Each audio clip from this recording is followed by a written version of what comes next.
Memorias de un suicida.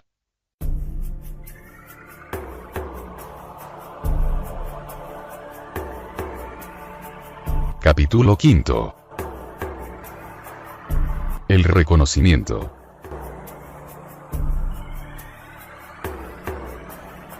El segundo acontecimiento que, a la par del que acabamos de narrar, marcó una etapa decisiva en nuestros destinos, se inició en la invitación que recibimos de la dirección del hospital para asistir a una reunión académica, de estudios y experiencias psíquicas.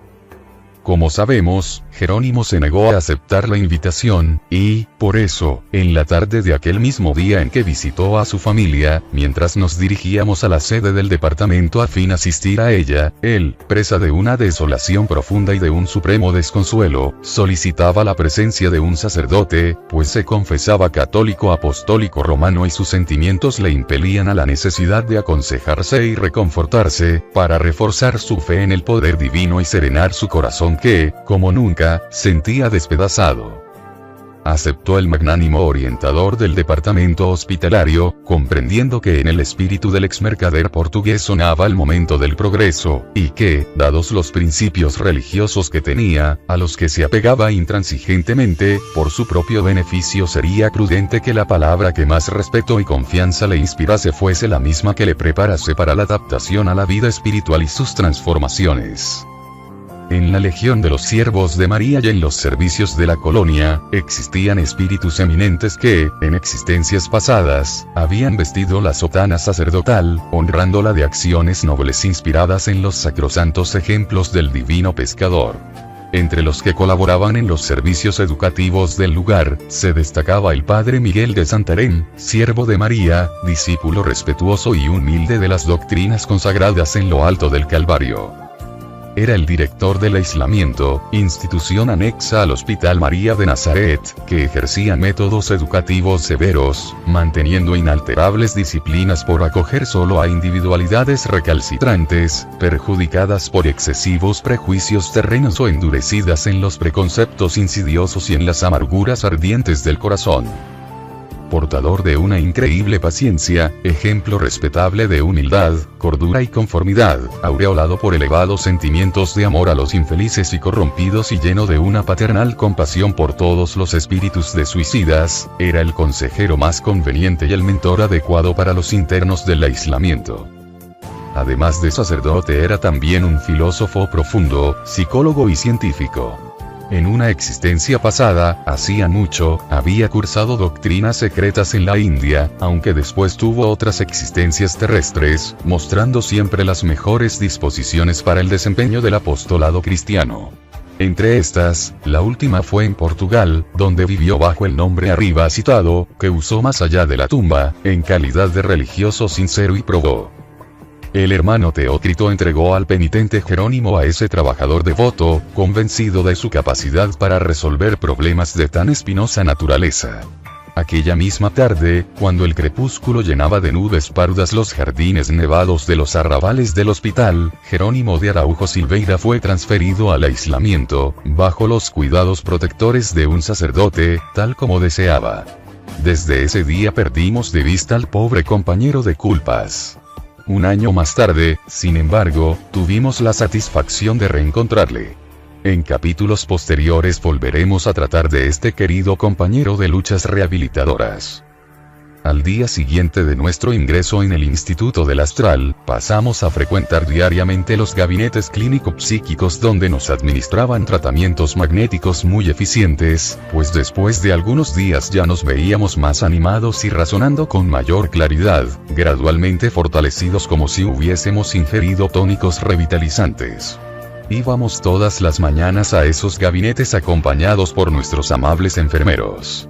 Entrábamos, en grupos de 10, a una antecámara rodeada de pequeños bancos acolchados, donde esperábamos un corto espacio de tiempo. Existían varias dependencias como esa, todas situadas en una extensa galería donde se alineaban unas sugestivas columnas en una perspectiva majestuosa. Predominaba en esos recintos el estilo hindú, invitando a la seriedad y a la meditación. Entramos a las salas. impregnado de fosforescencias azuladas, todavía imperceptibles en ese momento a nuestra capacidad espiritual. Las dimensiones de esos gabinetes no eran grandes. Había unos pequeños cojines orientales de felpa blanca, dispuestos en semicírculo, para sentarnos. 6 hindúes esperaban a los pacientes, concentrados en su caritativa labor. Al principio esas ceremonias, sugestivas y casi misteriosas, nos intrigaron mucho. No conocíamos a psicólogos hindúes en Portugal. Tampoco nos habían llamado la atención los estudios de naturaleza trascendental. Por eso nos sorprendíamos ahora bajo la dependencia y protección de un grupo de iniciados orientales, en cuya existencia real habíamos creído solo relativamente, imaginándonos que era excesivamente mística y legendaria.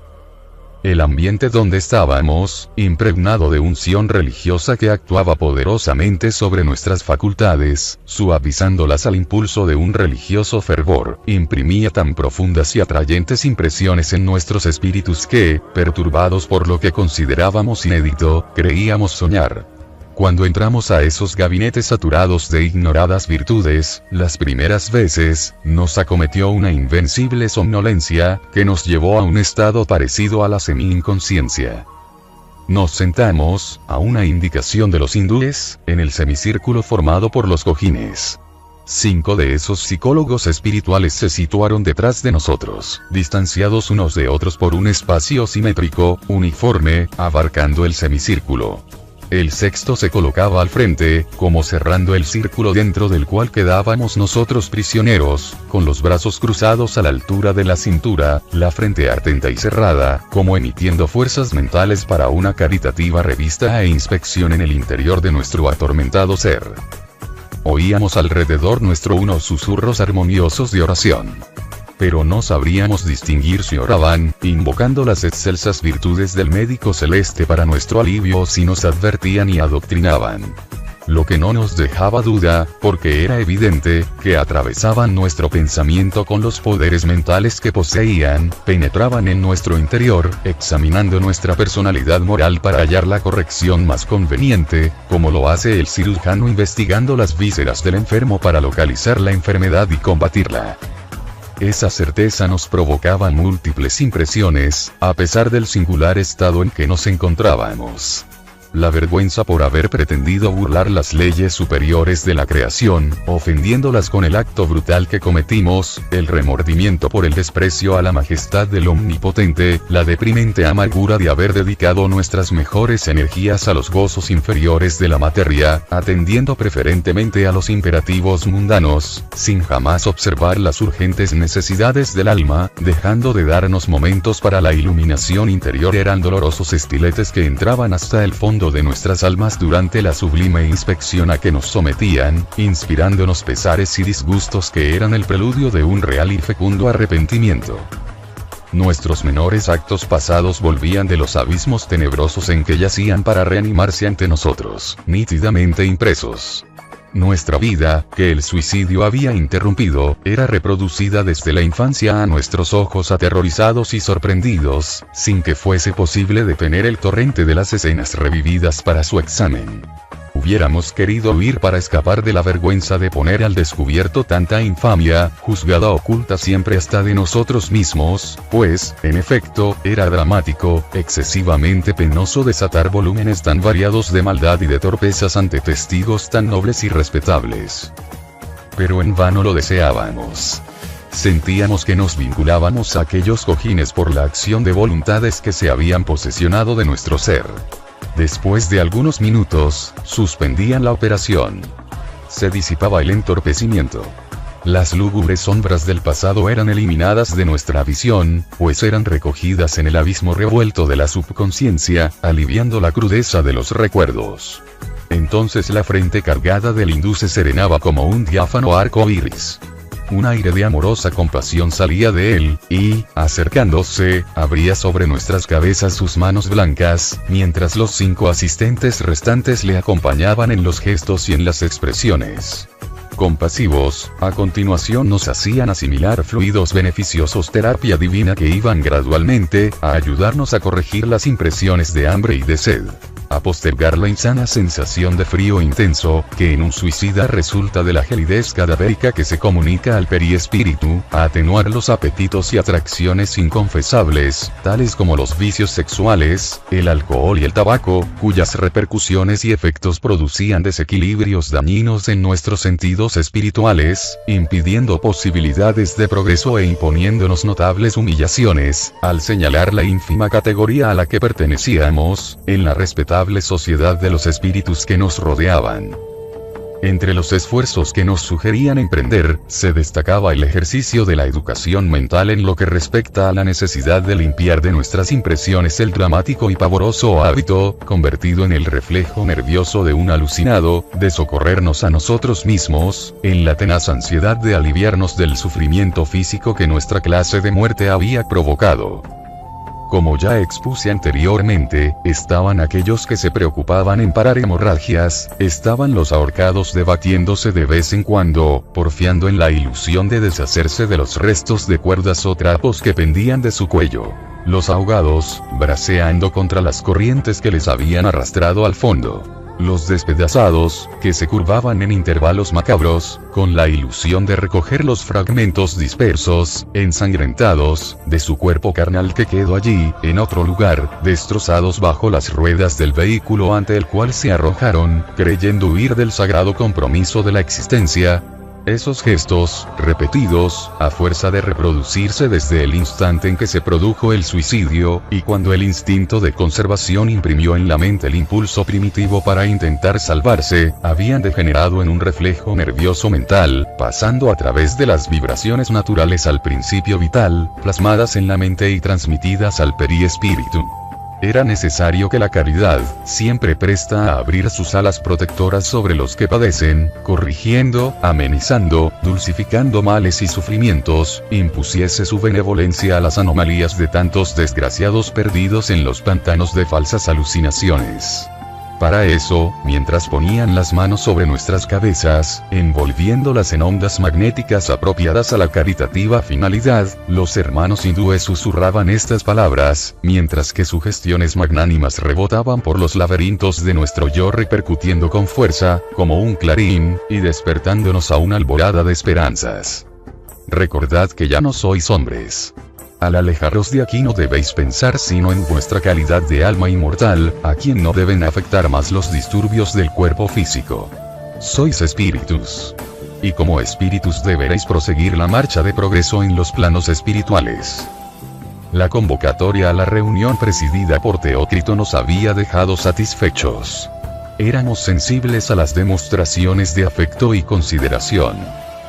Un escalofrío de horror recorrió mi sensibilidad al reconocer en la amplia asamblea a las figuras hirsutas, desgreñadas y terribles del Valle Siniestro, aunque las encontré más serenas, tal como nos sucedía a mí y a mis compañeros de apartamento.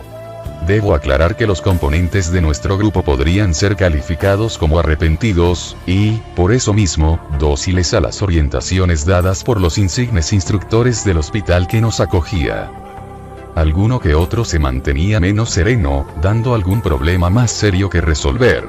Pero era cierto que la mayoría se conservaba fuertemente animalizada, tal vez a consecuencia de la inferioridad de su propio carácter o como resultado de la violencia del choque ocasionado por la brutalidad del suicidio escogido. Entre estos se destacaban los destrozados, ahogados, despeñados de grandes alturas, etcétera, etcétera. Pasmados, como atontados, no conseguían fácilmente el suficiente nivel de raciocinio para comprender las imposiciones de la vida espiritual. Se encontraban en el psiquiátrico por muchas razones, entre otras por la necesidad de esconderles a nuestra vista, ya que nos repugnaba su presencia, provocando impresiones inarmónicas, perjudiciales para la serenidad que necesitábamos para nuestro restablecimiento. No obstante, estaban en el local de la reunión. Y, cuando, acompañados por nuestros dedicados amigos Joel y Roberto, entramos en el amplio salón, les vimos allí entre otros muchos enfermos que, como nosotros, habían sido invitados. Mirando a los antiguos compañeros del Valle de las Tinieblas, vi que se esforzaban, como nosotros mismos lo hacíamos desde algunos días atrás, para corregir los reflejos ya mencionados, pues, si la costumbre nos impelía su repetición, lo recordaban a tiempo y frenaban a medio camino el impulso mental que los producía, atendiendo a la sugestión hecha por los amorosos asistentes. Entonces, se reían de sí mismos en un conmovedor desahogo, nerviosamente, pensando que ya no deberían sentir los efectos físicos del acto macabro. Se reían unos de otros como felicitándose mutuamente por el alivio recibido a través de la información de que ya no debían sentir aquellas impresiones y como si la risa les pudiese retirar las vibraciones tormentosas. Se reían para desacostumbrarse de aquel llanto malévolo que despertaba sensaciones temerarias. En el hospital estaban prohibidas las rabiosas convulsiones del valle siniestro, y llorar, con la desesperante aflicción con que antes habíamos llorado, era destapar la compuerta del torrente de agonías que la caridad sacrosanta de María mitigaba a través del desvelo de sus siervos. Y yo, observándoles, también reía, pareciéndome a ellos. A una señal de Roberto, nos sentamos. La sala no tenía nada que despertase una particular atención. Sin embargo, si hubiéramos tenido el grado de visión necesaria para alcanzar las sublimes manifestaciones de caridad que se producían a nuestro alrededor, habríamos notado que unas delicadas vaporizaciones fluídicas, como rocío refrescante, se esparcían por el recinto, impregnándole de suaves vibraciones. En un ángulo del estrado, al fondo del salón, había un aparato muy semejante a los existentes en las enfermerías, aunque con ciertas particularidades.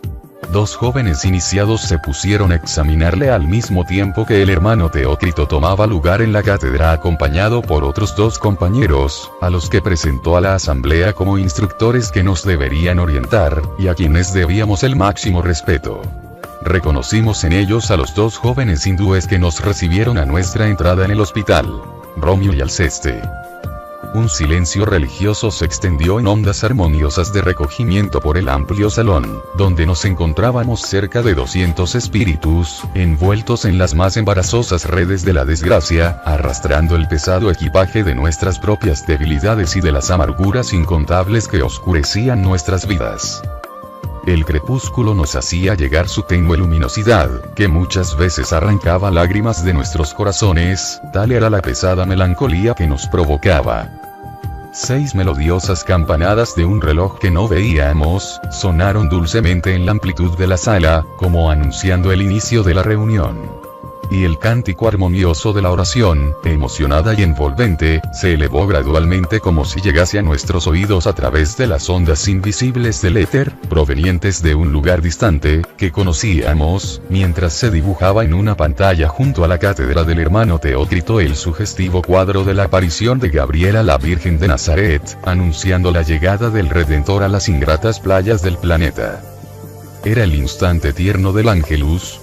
Levantándose, el director hizo un breve y emocionante saludo a María, presentándonos reunidos por primera vez para una invocación. Un dulce consuelo se extendió sobre nuestros corazones. Comenzamos a llorar ya que tantas emociones gratas surgieron de nuestro interior, despertadas por los recuerdos del hogar paterno, de la lejana infancia, de nuestras madres, a quienes ninguno de nosotros amó debidamente, al enseñarnos al pie de la cama el balbuceo sublime de la primera oración. Todo eso estaba distante, casi borrado bajo las vorágines de las pasiones y las desgracias que resultaron de ellas. De repente, esos recuerdos suscitaban benditas imágenes que venían para imponerse con el sabor de besos maternos en nuestras frentes abatidas y una honda añoranza dilató nuestros pensamientos, predisponiéndoles a la ternura del grandioso momento que nos ofrecían como una bendita oportunidad. Sería largo enumerar los detalles de las enseñanzas y experiencias que recibimos desde esa tarde memorable, que constituían nuestro delicado tratamiento, una especie de adoctrinamiento terapia moral, decisiva para las reacciones necesarias a nuestra reeducación. En esa primera clase fuimos sometidos a operaciones tan delicadas, llevadas a cabo en nuestro entendimiento íntimo, que despejaron cualquier incertidumbre respecto al estado espiritual en que nos encontrábamos. quedamos totalmente convencidos de nuestra calidad de espíritus separados del cuerpo físico, lo que hasta entonces, para la mayoría, era motivo de amargas confusiones y terrores incomprensibles. Y todo se desarrolló sencillamente, siendo nosotros mismos los compendios vivos usados para las magníficas instrucciones. Veamos cómo los eruditos instructores llevaron esto a cabo. Belarmino de Queiroz y Sousa, que, como sabemos, era portador de una amplia cultura intelectual, además de ser adepto a las doctrinas filosóficas de Augusto Comte, fue invitado, como después lo fueron otros, a subir al estrado donde se realizaría la hermosa experiencia instructiva. Debemos destacar que el hermano Teócrito formaba parte en tan delicada ceremonia como presidente de honor, profesor insigne de los profesores en acción. El positivismo es una corriente o escuela filosófica que afirma que el único conocimiento auténtico es el conocimiento científico, y que tal conocimiento solamente puede surgir de la afirmación positiva de las teorías a través del método científico. El positivismo surge en Francia a inicios del siglo XIX de la mano del pensador francés Auguste Comte y del británico John Stuart Mill, y se extiende y desarrolla por el resto de Europa en la segunda mitad de dicho siglo. Según la misma, todas las actividades filosóficas y científicas deben efectuarse únicamente en el marco del análisis de los hechos reales verificados por la experiencia. Nota del traductor. Colocaron al ex profesor de idiomas ante el aparato luminoso que había llamado nuestra atención a la llegada, y le unieron a él por una diadema ligada a tenues hilos que parecían centellas imponderables de luz. Mientras Alceste le conectaba, Romeo le informó que debería volver a algunos años de su vida pasada, coordinando los pensamientos en la secuencia de los recuerdos, y partiendo del momento exacto en que la resolución trágica se había adueñado de él. Para conseguirlo, le ayudó, reforzando su mente con emanaciones generosas, que extraía de él mismo. Belarmino obedeció, pasivo y dócil, a una autoridad para la que no tenía fuerzas para desagradar. Y, recordando, revivió los sufrimientos de la tuberculosis que había padecido, las luchas sustentadas consigo mismo ante la idea del suicidio, la tristeza inconsolable, la agonía que se apoderó de él por el conflicto entre el deseo de vivir y el miedo a su enfermedad, torturándole sin treguas, y la urgencia del suicidio para, según su enfermizo modo de pensar, alcanzar más suavemente el final al que la enfermedad lo arrastraba bajo atroces sufrimientos. A medida que se aproximaba el desenlace, sin embargo, el filósofo comtista se esquivaba, resistiéndose a la orden recibida. Su frente amplia de pensador estaba bañada en sudores helados, donde se acentuaba el terror más y más, estampando expresiones de desesperación a cada nuevo recuerdo. Lo más sorprendente era que, en la pantalla fosforescente a la cual estaba conectado, se iban reproduciendo las escenas evocadas por el paciente, hecho impresionante que a él mismo, como a la asistencia, le permitía ver, presenciar todo el amargo drama que precedió a su acto de desesperanza y los detalles emocionantes y lamentables del terrible momento. A esto seguían las consecuencias del acto, las tormentosas situaciones del más allá de la tumba, el drama abominable que le había sorprendido y las confusas sensaciones que durante tanto tiempo le mantuvieron enloquecido.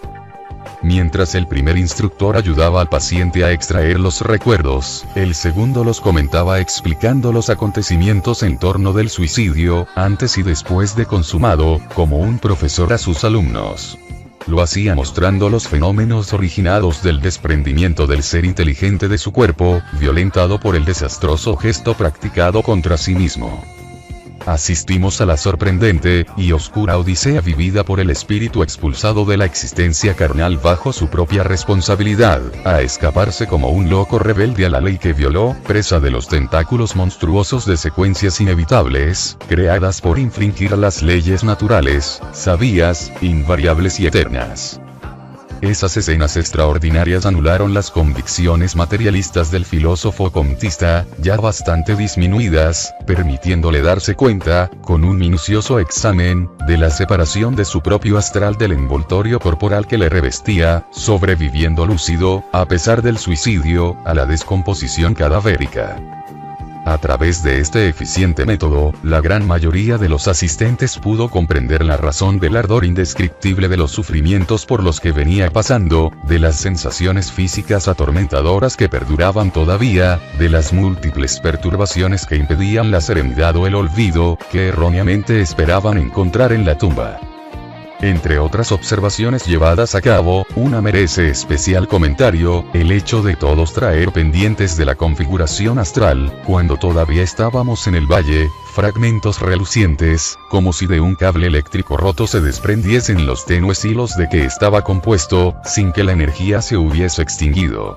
Los mentores explicaron que en ese curioso fenómeno se encontraba toda la extensión de nuestra desgracia, ya que ese cordón, por la muerte natural, hubiera sido suavemente desatado, desligado de las afinidades que mantiene al cuerpo físico, a través de caritativos cuidados de trabajadores de la viña del Señor responsables de la sacrosanta misión de asistencia a los moribundos, mientras que, por el suicidio, se rompe violentamente y, lo que es peor, cuando las fuentes vitales, preparadas para una existencia a veces larga, lo hacían más sólido, manteniendo la atracción necesaria para el equilibrio de la misma. Nos dijeron que, para deshacernos del profundo desequilibrio que tal hecho producía en nuestra organización fluídica, no ya de la desorganización moral, todavía más dolorosa, nos sería indispensable volver a animar otro cuerpo físico, ya que, mientras no lo hiciésemos, seríamos criaturas inarmónicas con las leyes que rigen el universo, privadas de cualquier realización que nos permitiese progresar. Mientras, Bellarmino se debatía, presa de llanto y convulsiones espasmódicas, reviviendo las dolorosas aflicciones que le acometieron, mientras los asistentes se solidarizaban con él, obteniendo valiosas deducciones de aquella pavorosa demostración. El instructor nos comentó: podéis observar, amigos míos, que, aunque el hombre deseó huir de la existencia planetaria por los engañosos acantilados del suicidio, no se eximió, absolutamente, de ninguna de las amargas situaciones que le disgustaban, sino que sumó desdichas nuevas, más ardientes y punzantes, al bagaje de los males que antes le afectaban, que habrían sido soportables si una educación moral sólida, basada en el cumplimiento del deber, inspirase sus acciones diarias. Esa educación orientadora, consejera, salvadora, por tanto, de desastres como el que lamentamos en este momento, el hombre no la adquiere en la tierra porque no la quiere adquirir, ya que a su alrededor existen numerosas instrucciones y enseñanzas capaces de encaminar sus pasos hacia el bien y el deber. El incauto viajero terreno ha preferido siempre desperdiciar las oportunidades benéficas proporcionadas por la divina providencia con vistas a su engrandecimiento moral y espiritual, para libremente engancharse a las pasiones que mantienen los vicios y desatinos que le empujan a la irremediable caída en el abismo. Sumergido en el torbellino de las atracciones mundanas, en las pruebas que le martirizan, en las vicisitudes diarias, sin considerar que son el medio en que realiza las experiencias para el progreso, como un hogar próspero y feliz, jamás se le ocurre al hombre emprender ningún esfuerzo para la iluminación interior de sí mismo, la reeducación moral, mental y espiritual necesaria para el futuro que su espíritu será llamado a conquistar por el orden natural de las leyes de la creación. Ni él mismo comprende que posee un alma dotada de los gérmenes divinos para la adquisición de excelentes prendas morales y cualidades espirituales eternas, gérmenes cuyo desarrollo le corresponde realizar y mejorar a través del glorioso trabajo de ascensión hacia Dios, hacia la vida inmortal. Ignora que es en el cultivo de esos dones donde reside el secreto de la obtención perfecta de sus ideales más queridos, de que los sueños que suspira se hagan reales, y sobre todo que, despreciando el ser divino que palpita dentro de él, que es él mismo, su espíritu inmortal, descendiente del Todopoderoso, se entrega voluntariamente a la condena por el dolor, cayendo por los tortuosos desvíos de la animalidad y hasta del crimen, que le arrastrarán inexorablemente a las reparaciones, renovaciones y experiencias dolorosas en las reencarnaciones necesarias. ¿Cómo sería de suave la ascensión si meditase prudentemente, buscando el propio origen y el futuro que debe alcanzar? Fue esa fatal ignorancia, la que os impulsó a la desoladora situación en que hoy os encontráis, queridos hermanos. aunque nuestro interés fraternal, inspirado en el ejemplo del divino Cordero, intentará dar remedio, solo el tiempo y vuestros propios esfuerzos, en sentido opuesto a los verificados hasta ahora, serán el método más conveniente para vuestra recuperación. Como veis, destruisteis el cuerpo físico, propio de la condición del espíritu reencarnado en la tierra, único que reconocisteis como poseedor de la vida. Sin embargo, no desaparecisteis como deseabais, ni os liberasteis de los sinsabores que os desesperaban. Vivís. Vivís todavía. Viviréis siempre. Viviereis por toda la eternidad una vida que es inmortal, que jamás, jamás se extinguirá dentro de vuestro ser, proyectando sobre vuestra conciencia un impulso irresistible hacia adelante, hacia el más allá. Sois la luz de valor inestimable, fecundada por el foco eterno que derrama su inmortalidad sobre toda la creación que de sí irradió, concediéndole las bendiciones del progreso a través de los eos, hasta alcanzar la plenitud de la gloria en la comunión suprema de su seno. Lo que contempláis en vosotros mismos, en este momento inolvidable y solemne, que se refleja en vuestra mente impresionada con lo que veis, marcarán etapas decisivas en la trayectoria que seguiréis en el futuro.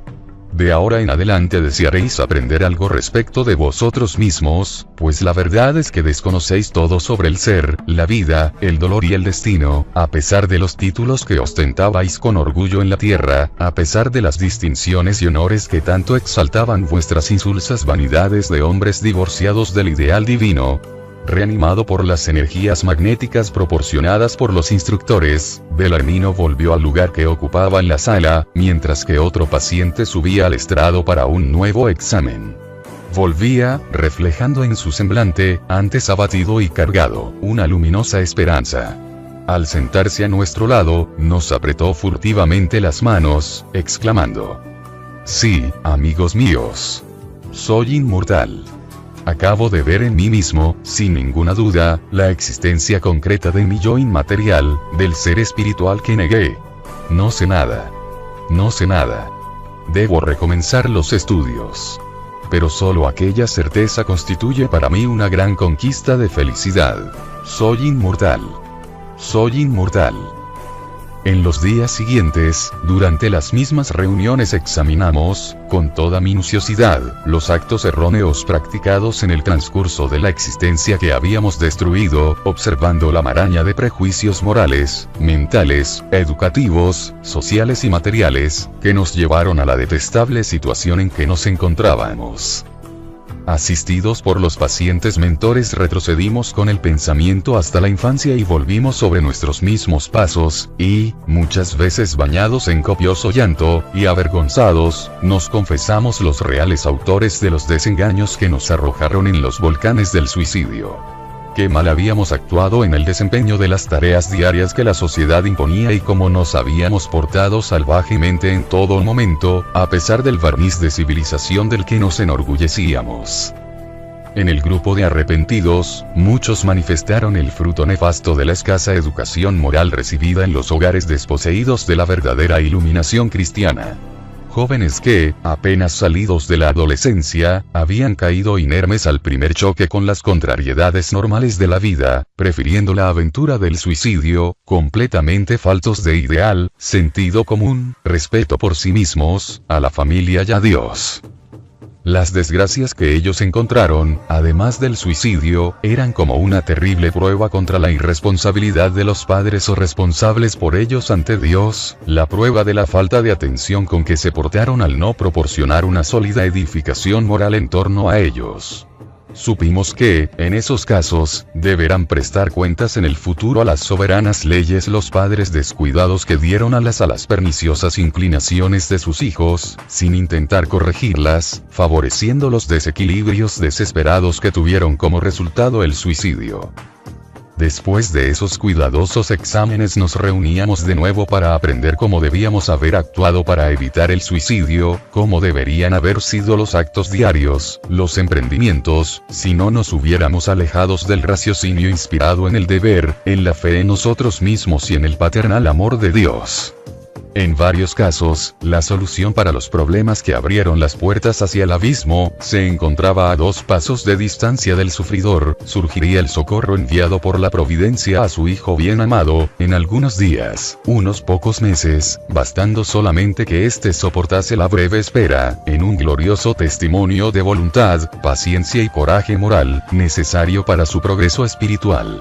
Entonces vimos con decepcionante sorpresa que fácil habría sido la victoria y hasta la felicidad, si hubiéramos buscado en el amor divino la inspiración para resolver esas circunstancias de la vida en vez de destruirla para siempre.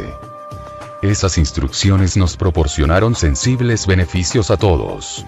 Se repetían quincenalmente, con interesantes conferencias explicativas a cargo de nuestros mentores.